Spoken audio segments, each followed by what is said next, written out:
Hello and welcome to the Cosmere Deep Dive Podcast. I'm your host, Mike. Joining me this week are Dave Yep. and Tori. Hello, Internet. And I can't do the silent countdown without ending with the swoosh. I Yeah, can't. the finger swoosh. Yeah, I can't. I can't. Wayne's World is too deeply ingrained in my brain. I can't. It came out at a very formative time in our childhoods. But yeah, the one joke that survived from that is still very good, which is the otherwise it's just sparkling white wine. It's yes, it's very good. It applies to so many things. It's wonderful. Speaking of good, wonderful things, we do good things to start us off. And since there's no Craig, Dave, what's your good Craig this week? Is Craig gonna edit this episode? It's an an even even number. one, so no, this one's fine. So Craig won't get to hear me talk about Rogue Legacy. I played it a bunch this week. It's pretty fun. First one or second one? First one. Have you tried the second one yet? Nope. From what I hear, it's everything that's good about the first one, but better and more. Oh. Maybe it'll be my good thing next week. That's it. I like Okay. it. Craig's talked You don't about wanna- it. You don't want to talk about like what it does well or things you enjoy about it? Or even like what it is to people who haven't heard of it before.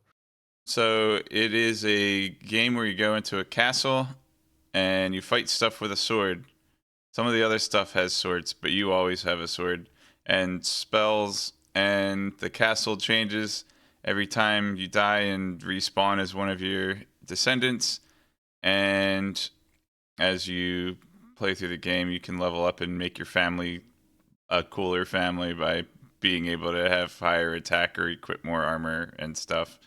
I've only beat 2 bosses so far, and I've had like 100 descendants. So presumably, before going into this castle, every single member of this family has had a child before going in, right? Like that's the only way that works, right? I guess that makes sense. Otherwise, well, either had a child or, you know, about to have one. I don't think they're having lasagna for dinner.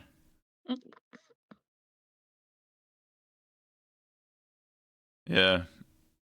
All right, let's move on. Yeah, anyways, it's a fun game. I think the guys that made it made a bunch of Flash games. It feels kind of like a Flash game. It's honestly like kind of thrown me off about the game is you play it and you see the presentation and you feel like, oh, I'm playing a Castlevania game. I'm going to play this like Castlevania. But in order to be successful, you have to play it like it's Spelunky. That's it. But Craig will never hear that. Yep. I watched you play Spelunky once, and it was cute. Is this one cute? It's pretty cute. I don't think it's as cute as Spelunky. I mean, Yeah, not that's a as high bar. cute as Spelunky, but the art style is pretty cute. Anyway, yeah, I own that game and I've played some hours of it, and I'm terrible. Just really awful. It is not a game that plays to my strengths, which is not action. Neat. But I think it's my turn to have a good thing. And my good thing this week is also a game that does not play to my strengths, which is Final Fantasy VII Remake. It is currently on sale on Steam for half off, so I picked it up, and I'm terrible at it. I went through so many potions against the first boss, you guys. I got utterly obliterated so much. You're not supposed to attack when his tail's up. Yep. Okay. I got that part. I also am apparently not supposed to attack when it's shooting rockets or sitting still or about to do electricity, or as far as I can tell, it is always doing these things, and I'm just not supposed to attack.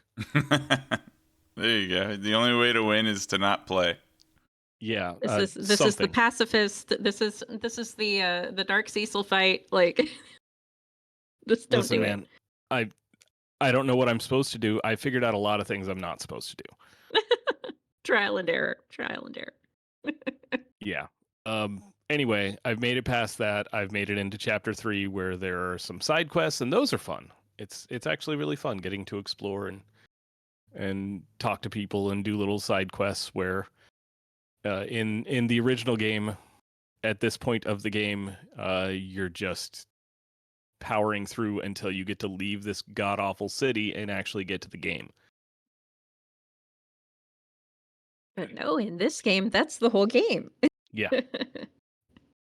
Is good God, when can I leave Midgar? Never? Okay. Yeah, that's the whole game.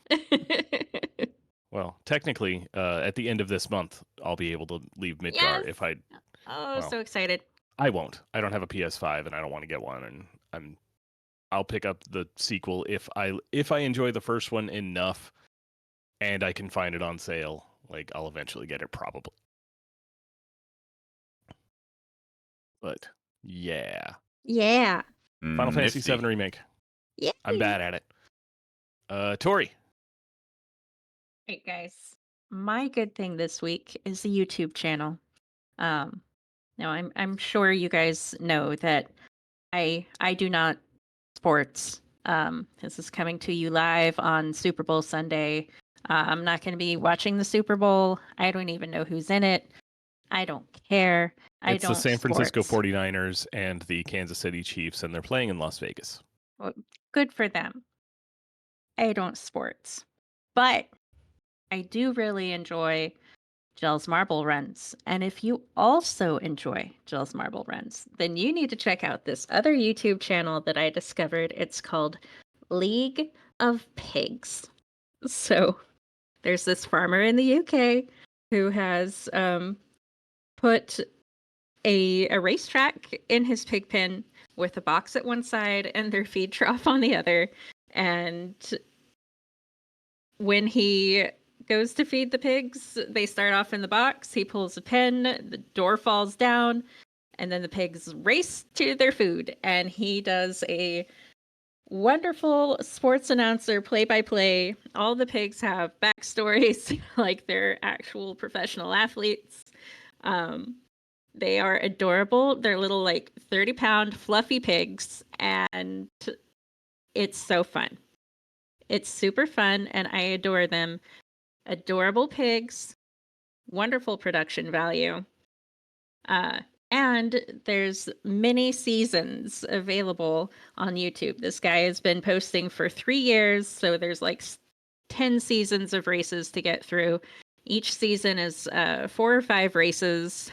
Each race video is about 10 minutes long because it'll be multiple races within each round. So super fun, cute piggies. Such cute piggies. Highly recommend. That's League of Pigs on YouTube. And what are the pigs' names? Oh my gosh, they're adorable. Okay, so my favorite, Ginger Hamilton from the UK, won season 2. That's as far as I've got in the seasons. I'm in the middle of season 3 right now.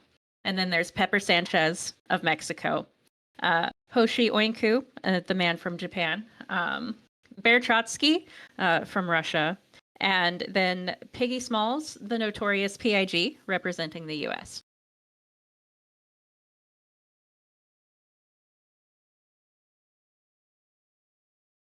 All right, I was expecting Dave to chime in with something, but he's just sitting quietly, which is nice, I guess. But let's make him stop doing that, and instead, let's do chapters, Dave. Chapters, Dave. What do you guys want to chapterize? I'll start. We can trade off. Oh. But like Tress? Oh, no. We've been doing Tress a lot. Let's go back to Yeah. White Sand. I think we're gonna see some red sand today. Chapter Part 5.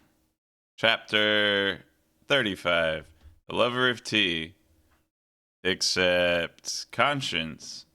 Crow wants a word. Tress would make a fine servant. Right, Rain. Okay, so as we start part 5, Tress has finally figured out Captain Crow's plot, or at least she thinks she has. And her next step is getting the hell off the boat because she doesn't want to be sacrificed to a dragon. So they have to stop for supplies, and Tress is like, "Hey, I'm gonna go get supplies on this Just island." gonna stretch my legs. Just gonna step off the boat for a bit. Yeah, and Captain Crow's like, "No, you're not. I'm We're just gonna gonna go and escape over here. we're gonna have a little chat in my office while everyone else goes and gets supplies and sells off all the stuff that we got from successful piracy. Grr. Anyway, yeah, they have a nice little chat, and Crow is kind of sort of pretending to still care that anyone knows what she's doing. He's like, "You'll make a wonderful servant. I mean sailor. I mean servant." What if Crow is actually planning on giving Laggert to the dragon, or what if she's planning on giving herself to the dragon and making some sort of benevolent wish, or what if she just wants to go kill the dragon, like the dragon stole her picnic basket and she's going to get revenge? Dave, that's pronounced picnic. Ah, even on Tressland. Especially on Tressland. Okay. Yeah, it's pronounced the way we pronounce it because of connection or whatever. The connection. Yeah. Yogi Bear, and therefore Yogi Berra, and therefore the sport of baseball are all in the Cosmere. Didn't Wayne invent baseball? He invented baseball on Scadrial. Yeah. And by that, I mean he invented like pro sports teams playing baseball on Scadrial. They were already playing the game. Yeah, I Right. thought it was football.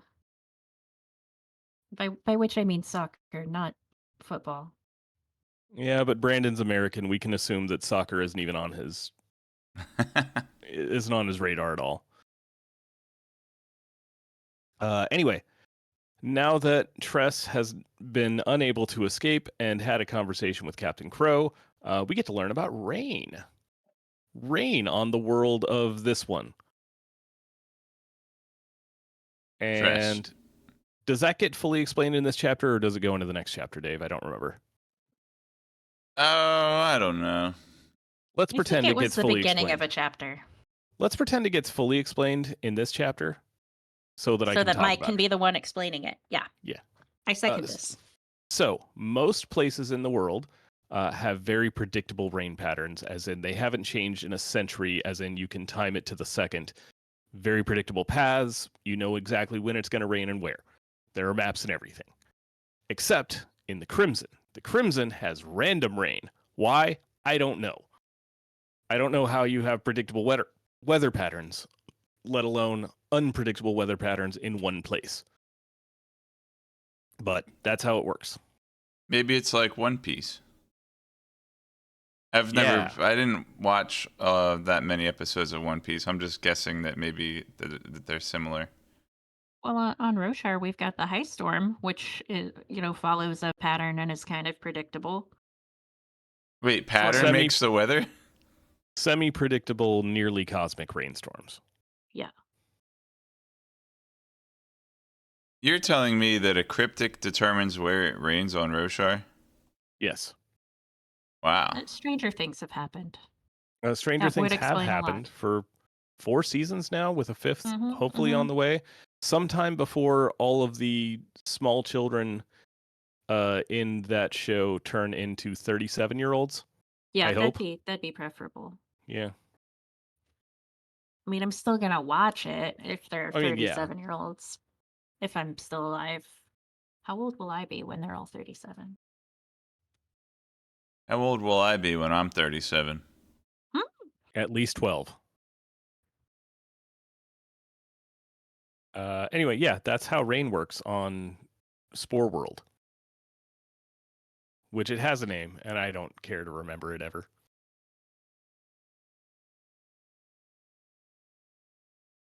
Whoa. Started with an L, I think. Lumar?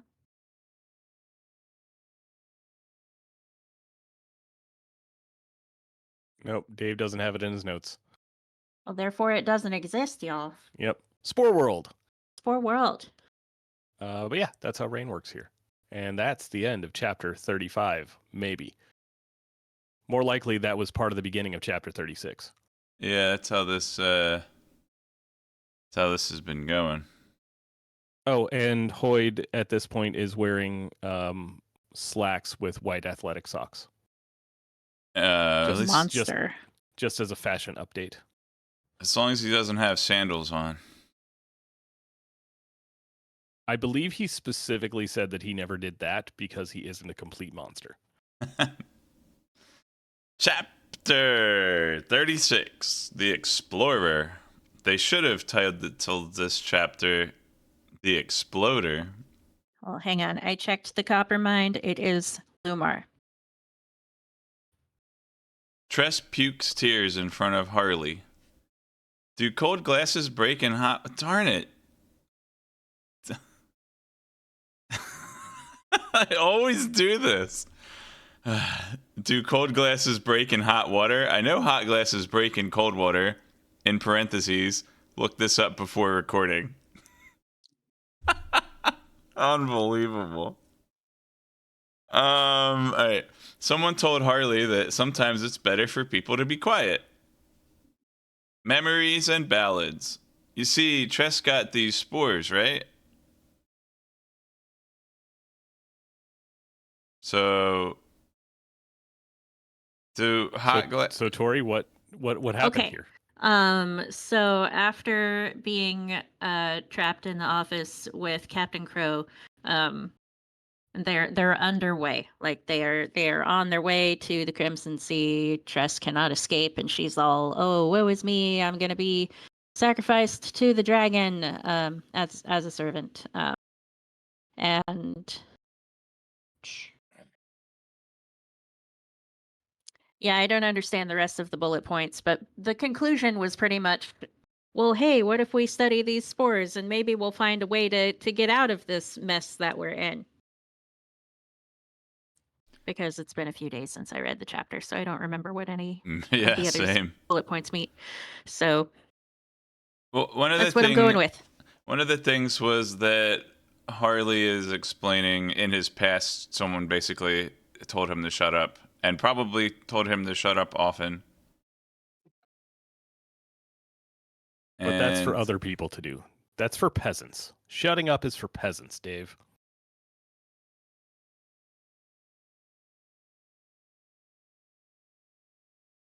And Therefore, it is beneath us. And rats who talk do not have a caste system. Therefore, there are no peasant rats. Therefore, rats who talk must never shut up. oh, yeah, and Tress also, she feels comforted just by Harley being around, and she likes listening to Harley prattle on about things, and she enjoys listening to Harley speak because, Harley has enthusiasm for them, and that's charming. And that reminds me of somebody for some reason. And that reminds you of Margot Robbie's incredible performance as Harley Quinn in The Suicide Squad? Because it should. It definitely reminds me of a movie I've never seen and don't plan on watching. I mean, you should watch that one. It's really good. It might be my favorite comic book movie. Like, it's just really good. I'll add it to the list. The list is at the bottom of the ocean. So Which ocean? The Indian Ocean. That's really far away. How did it get there? The Seethe. Just Okay. It started here, and then the Seethe kind of blew it over there. But it's not as vast, so it'll be easier to find. Anyway, Margot Robbie is really good in like everything I've seen her in, and she should be in everything. She should play every role in every movie for like 3 years, just to sort of test to see if I actually am capable of getting tired of seeing her and stuff. So she could be Ryan Reynolds' stunt double. Yes. and should. She should play Ben Affleck playing the shark in Jaws. Yeah, so this thing about the glasses, having worked in a restaurant, anytime the glasses came out of the dishwasher, they were hot. And if you put ice cold water or soda in them, then the glasses would crack. And I always thought, it's because, like, when stuff's hot, the material expands. And then when you fill it with ice water, it's trying to contract, but there's no space for it to contract because it's full of water, and that's what makes it crack. So I didn't actually know if it worked in reverse. I didn't know if, like, an ice cold chilled glass would crack if you put boiling hot water in it. I would assume yes. I haven't done it with a glass, but I have done it with putting a fresh hot pancake on a plate. And what it did was it broke the plate in a perfect circle under the pancake. So Neat. perfectly Okay. pancake-sized plate. By the way, I don't know about the science of the glass breaking. That was just my guess. And as you know, I didn't remember to look it up before recording today. So I'm probably wrong. But I believe it does work both ways. Yeah. And I've seen the hot glass thing many times because I have taken multiple glass blowing classes over the years, and ooh. yeah, as the glass is cooling, you actually have to put it in an oven so that you can control the rate at which the temperature falls. Because if it cools off at room temperature, then your creation will break. Neat. Anyway, get in the Discord and explain how it works. Get in the Yes. comments. Get in the comments. Comment below at patreon.com/CosmereCast Discord link. You don't have to give us money, but you can. So anyway, back to chapter. As Tori said, yes, the effect of this chapter is Tress decides to study spores more. She thinks that will be her best bet. And chapter 37. Chapter 37. The Scholar. Tress has a deadline. Professor Hoyd. Who's Tharg? See cross product. All right, so Tress has a deadline. Hoyd made that joke. I just copied it. I am so glad Dave took this one. I have no idea. Yeah, so this is the part where Hoyd explains how cannonballs work and how there are 3 different types of spores. There's a verted spore, which acts like a fuse. Then when the vine grows, it like pokes a little silver pin into like a rosite crystal, which is encasing water. And then when the silver pin like pokes a hole in the rosite, the water breaks out and mixes with the zephyr spores, and that's what makes it explode after a timer. And Tress is like, oh, I bet you could do this. Or no, this might not be quite when she's thinking about it, but this is when Hoyd is explaining how cannonballs work. Who's Tharg? Heck if I know. I read this earlier today. I don't have anything. I don't have my book with me, but Hoyd says he says some kind of, it might be some kind of idiom. He's like, Tharg's pectoral muscles or something, and I don't know who Tharg is. Hang on, I'm looking. And then they're crossing into the Crimson Sea. So this might be where Fort is showing up with dinner, and he's like, here's your well-crafted, good as anybody gets. We tried really hard to make it edible food. And Tress is like, scraping the bottom of the barrel for me again? Well, I guess I'll scarf it down. And Fort's like, hey. And Tress is like, I'll help. And then the bell rings. It does like 2 rings. which means they're crossing the border into the Crimson Sea. Okay, I found the Thark quote.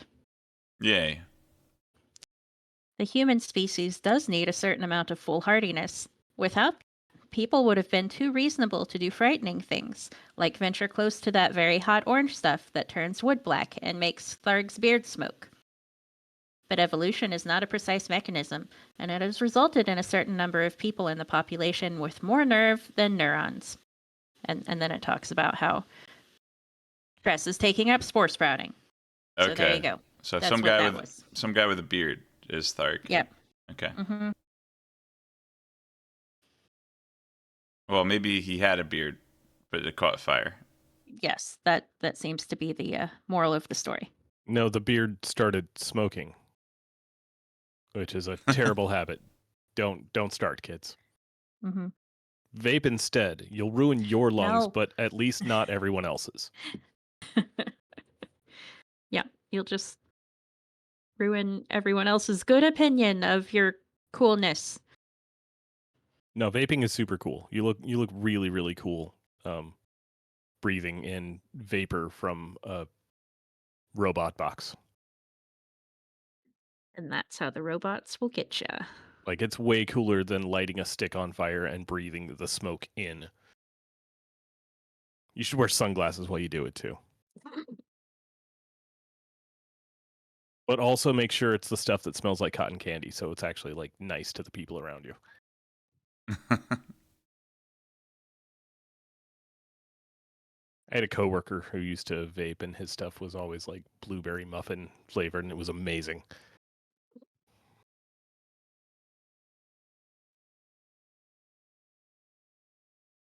But I think we're ready for chapter 38, Dave.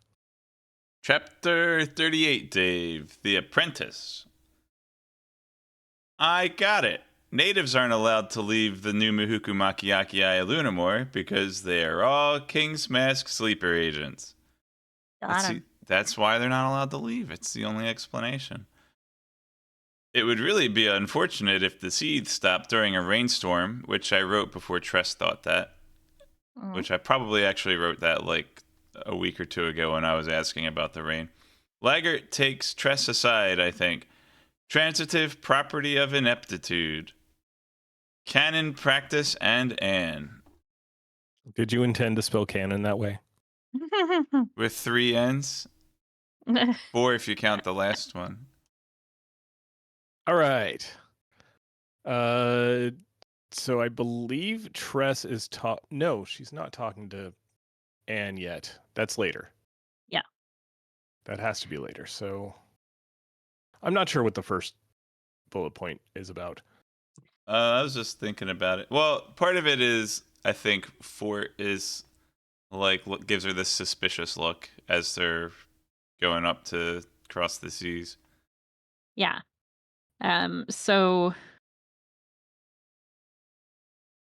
Tress reacts to the rainstorm in such a way that Fort's like, yeah, you never left that island before. You couldn't possibly be a King's Mask. You mean with And panic and just going catatonic because there's death coming toward them? uh-huh. Yeah.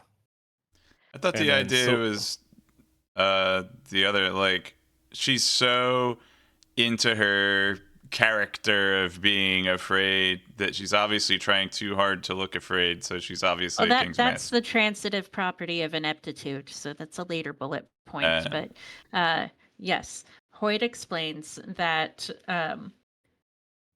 if people are very, very inept at a thing, well, that naturally means that they've got to be a genius pretending to be inept at a thing, because at some point you're so inept that it's impossible to be that inept unless you're trying.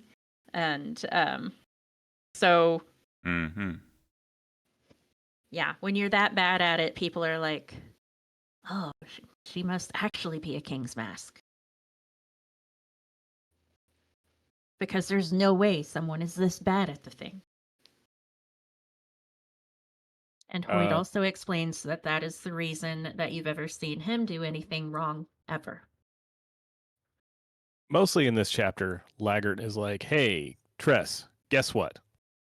I know how to fire the cannons. The captain knows how to fire the cannons. We don't have a third person who knows how to fire the cannons. Congratulations, you're it. Do it now. Drop everything that you were doing and focus on this only forever. Or And at she's like, least oh no, until. how will I practice on the spores if I'm spending all my time doing this? And then she's like, wait a minute. Anne knows how to do this. Yeah. She tries asking Laggert for like some instruction beyond the very, very basic of you Stick put him the with the thing in pointy here, end. you put the thing in here, you put the other thing in here, you put the water here, boom. Don't let it tip forward. And yeah, Tress is like, well, that's something, but now it's trial and error forever until I get this. And that's literally the worst way to learn anything. Can you teach me at all? He's like, no. That's the She's like, worst all way right. to learn anything, especially when explosives and not much silver reinforcement are involved. I mean, Yeah. that's my favorite way to learn video games, but the risk of death from a video game is very low. Not zero, though. It's not zero, but very low. If you die in real life, you die in the game. That's true. Not in every game. In Slay the Spire, surprisingly, you live. Okay, not if it's a turn-based game. Anyway, Tress is like, you know who does like to shoot cannons and probably knows a bunch about this? It's Anne, who everyone is afraid to let near the cannons. I'm going to ignore that part and go find Anne. And No, she is this doesn't actually. She just fires the cannon once and Anne appears. Well, she fires the cannon while Anne is in earshot. She makes sure that Anne is close enough to be like, is someone doing cannon practice? I'm there. I mean, it's a ship. It's a ship. Like, I I think don't think you everything can. is in earshot of the cannon going off. Yeah. Yeah. And if I you don't let think Anne there's near the anywhere on the cannon, ship that's far enough away. if you let Anne near the cannon, you might get your earshot off. Is this where she has the conversation with Anne, or is that in the next chapter? Next Again, I chapter. cannot ever remember. They blend together, right? Yeah. Yeah. This one kind of ends with a wild Anne appeared. Okay. Oh, and also Tress is trying to get a flare gun. That's important. Yeah. She thinks she's trying to invent a way to use a flare gun to shoot a cannonball. Or something. Well, I know what she's trying to do, but I'll wait until the book lets Dave know. She's trying to shoot the sorceress. Chapter 39. The Chicken Keeper. Tress, that's a water balloon you're thinking of. Or maybe a ballista. Anne raised chickens, but she was the carpenter's daughter in Harvest Moon. Also, chickens. Ulam thinks Anne likes the shape of guns and cigars, and you know that guy is always thinking about anatomy. Tress decides to give Anne a shot. Back to Crimson. Okay. Since Tori started the last one off, I'll start this one off and then I'll pass it over to her. So Tress is thinking about a water balloon, I guess. I don't know what that bullet point means. She's okay. So their cannonballs that they are currently using, they shoot the cannonball, and then the timer goes off, and then the cannonball explodes, and they have to try to figure out the distance and what type of cannonball to use, what length of fuse to use, so that it explodes at the right time. And she kind of sees this like impact detonation cannonball or something like that in the notes. And then she's like, oh, that's what it means. It's a projectile that when you throw, it explodes as soon as it hits something and splashes water all over them. Oh, it's just a water balloon. Hmm. But then she also is like, well, what if it's like a water balloon or a cannonball, but instead of being ball-shaped, it's pointy on the end so that, you know, rather than having a verdant spore push the silver spike into the rosite, it's like an arrowhead that on like a spring or something, so that when it gets pushed in, then it pokes the silver hole. And I'm like, okay, so you want to create long range artillery with bolt shaped projectiles? That's a ballista. So she needs to somehow figure out how to combine ballistae and water balloons and make a new type of weapon out of those. What she really needs is a cannonball that is sturdy enough to survive being explodified out of a cannon, but fragile enough to immediately shatter the moment it hits something. Yeah. It's a complicated ask. It is. It actually is. I think the ballista idea is probably a winner. Where it definitely could be. Yeah. If you can figure out a way to project it with Zephyr.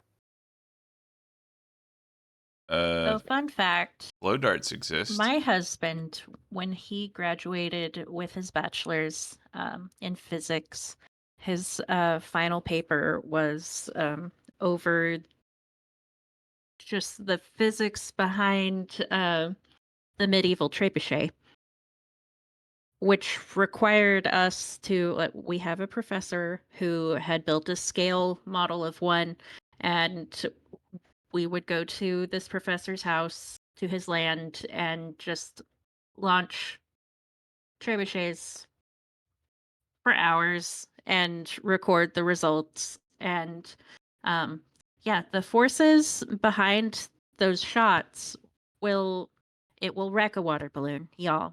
So that it would actually be very dangerous on Tress World to do that, because water everywhere. I also got to play with the trebuchet. Yeah. I didn't do it for science. I just did it for fun. Yeah. It was great. But I don't nostalgia.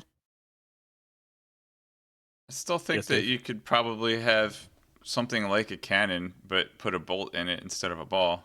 Or you could have like a ballista that uses tension to launch your projectile. Perhaps. So the fun thing about trebuchets is that they are really, really accurate left to right. Like they will hit like dead on, no matter how far you fling the thing. It will be very, very accurate side to side.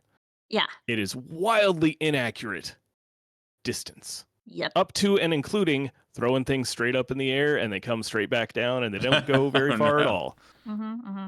Well, it's because, when you pull the boom back, then you're looking between the uprights, and you can basically line up your shot but looking down the length of the boom. Like that's where it's gonna go, in that straight line. But how far it's gonna go, that's the trial and error part. Anyway, back to chapter. Tress and Anne have a conversation, and Anne's like, "Hey, how come you never ask me about my past?" And Tress is like, "I don't ask anyone anything ever." He's like, "Well, I bet you ask other people about me." He's like, "Yo, I 100% did that."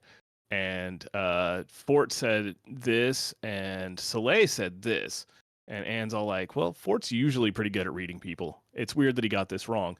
Soleil is usually very terrible at reading people. It's not surprising that she got this wrong. I raised chickens. And then I saw guns, and I was like, screw this chicken crap. I'm joining the military." And then I did. And then they kicked me out because my aim is awful. I may be cursed. I haven't been to the sorceress, but I may still be cursed. And then Ulam apparently has made it as far as what is the guy? Freud? No, the philosophy guy on Earth. Freud? Yes. Sigmund Freud. Made it as far as that, but no further, philosophy-wise. Cigars? I Winston said Freud, Churchill. and you said no. You and said then Hoyd. No. I heard Hoyd. I also heard Hoyd. I'm sorry. Oh, man. We're It thinking sounded of exactly like you said Winston Hoyd. Churchill. It's like, how about Freud? No, not that guy. Freud? Yeah, that guy. What? No, I swear to God, it sounded like you said Hoyd. I was See, like, no, It no, it's not sounded to Hoyd. me like you were accepting the opinion of a man over a woman. You were ignoring me because I'm a girl. But to defend Mike, if I had heard you say Freud, I wouldn't have repeated it. So I also heard Hoyd, which is Yeah, why I that's fair. said Freud. That's Maybe fair. you were saying, how about Freud? And the Discord audio mushed it together. And it was like, how about Freud? Yeah. Or maybe it Maybe. only picked up the latter half of the word. It could have been that also. I don't know. Anyway. Royd. Let the record show that I also said Freud. I did not intentionally take the opinion of a man over a woman. Anyway, yeah. Ulam has apparently not made it past Freudian philosophy. Which, man, read some books. We've gone way past that. Anyway, yeah, Anne just really likes guns. She thinks they're neat, like Marge and the potato. Which I will now find that GIF and post somewhere in an appropriate channel. Why do we have so many channels? We just like our channels here. There we go. I don't even see that many channels. GIF posted. Oh, there's a GIF. I gotta look it up. Anyway, Tress is like, hey, Anne, why don't you shoot the cannon? And Anne's like, sure, I'm going to aim it here. And Tress is like, nope. Don't aim it here. You're nowhere close to the buoy that we're aiming for. That's the She's mast. like, are you sure? That is That's the mast of the ship. Anne is like, I don't know. I guess so. And Tress Oh, is like, man. why don't you crank it more closer toward the buoy? And Anne's like, I don't think that's right. But all right, I guess. And then she fires it and it misses, but it doesn't hit anyone, which is good. Anne's And pretty then Anne adorable. is like crying and she's like, thank you. I'm not cursed. You proved it. Oh, this is the best day. And Tress is like, well, I was trying to save my boyfriend from an evil sorceress, and I couldn't get that. So I could at least help other people reach their more attainable goals, like finding out they're not cursed. Anyone else? Anyway. Anyone else want to ship Anne with Fort? No. Yeah, I don't get that vibe. Oh, okay. Anyway, Captain Crow comes out and she's like, make for the Crimson. We're going in. Yeah, rain's over, chumps. Let's dive on in. And that's the end of this week's chapters. Wah wah. Anything else? Nope, that's the whole episode. Bye, everybody. Bye, everybody. Good night, Internet. Okay, did anyone actually have anything? No. Okay. Okay. Then actually, bye.